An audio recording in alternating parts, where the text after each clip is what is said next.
Lake Victoria is one of the largest inland water masses in the world. Spread over 69,000 square kilometers, it is inarguably the largest tropical lake and the second largest freshwater lake in the world. Home to several species of fish, the lake has sustained the livelihood of communities living around its shores and immensely contributed to the growth of the Kenyan economy. A survey conducted by the Export Processing Zones Authority in 2003 revealed that Victoria accounted for 92% of fish caught in Kenya, while marine fishing accounted for only 4% despite the country's 536-kilometer coastline. The Nile perch, commonly known as mbuta, accounted for $50 million in revenues, annually contributing to the Kenyan economy. But the industry has since been on a steady decline. It's taken me 5 hours to get to this island in the middle of Lake Victoria. It's called the Remba Island. And as you can see behind me, people are getting their foodstuff out of the boat. Those are their provisions for the rest of the week. And I'm going to ignore that I don't know exactly those are their provisions and try to find out from them how life is on this island. With a population of about 6,000 strong, the Remba Island is one of the country's major fishing docks, the waters around it teeming with fish, especially between March and August. But despite so much to gain from the proceeds of the fisheries industry, the people living on this island have little to show from a trade that has consistently provided an alternative food source for the country for the past 5 decades. Kuna boti zinaita chombo, hizo wenye watu wamesoma juu yao. Hizo boti ni boti za kubeba samaki. Na hizo samaki county government inatoa tax. Okay, per kilo ni shilingi 2. Wanachukua shilingi 2 per kilo. Zinakuwa boti mingi, si hizo peke yake. Zinakuwa kama boti saa zingine 17. Sasa 17 wanaweza piga times, yani the little rate piga na tani 8. Upande wa zamani samaki zilikuwa zinaenda hapa Kenya, lakini kwa sasa tunasubiri, tumekuwa ni watu wa kusubiri soko kutoka Uganda. Na Uganda kama unavyojua sasa hivi tumeambiwa kwamba samaki imeshuka.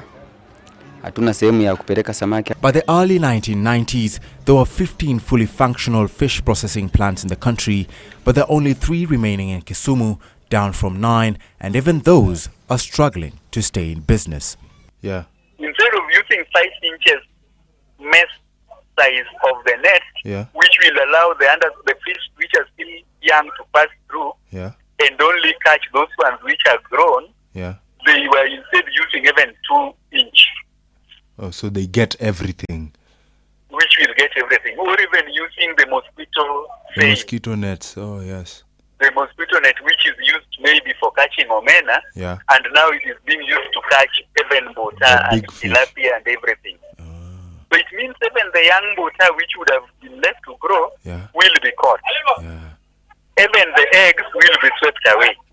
And so this ended up now depleting the resource. And when it was depleted, the factories which used to be thriving on this could not continue. In a bid to mitigate on the decline in the industry, the government initiated a co-management strategy in the formation of beach management units legislated through the Fisheries Act of 2007. This was done on account of a joint survey conducted by experts from the 3 East African countries surrounding the lake that came up with a harmonized guideline on the use and management of the lake as a mutual resource. Recent tensions between Kenya and Uganda, especially over the Migingo Island, have however strained fishing efforts on the lake, with fishermen forced to stick to fishing within their borders where the catch is meager. This despite the harmonized framework constituted to regulate the same. Conservation efforts at the lake have also been bogged down by an increase in the number of fishing vessels on the lake, further compounded by the use of illegal fishing methods that threaten the sustainability of the ecosystem.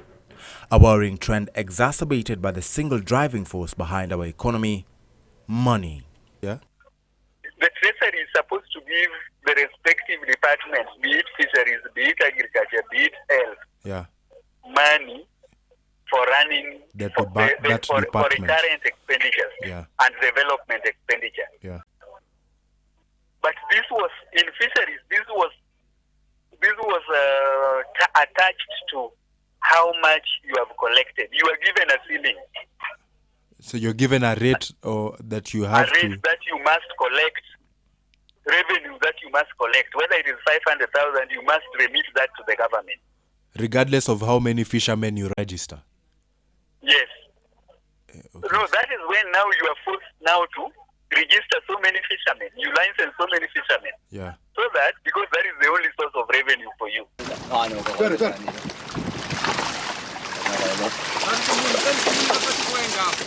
Nearly half of fishing exports originate from developing countries, yet poverty and a general lack of social amenities remain the hallmarks of fishermen who so diligently keep the country's food basket afloat. With little done to revamp and ensure the sustainability of the fishing industry, dusk ushers in yet another dawn of corruption, desolation, and neglect. For Channel One News Hour, I'm Vitalis Nyagoll.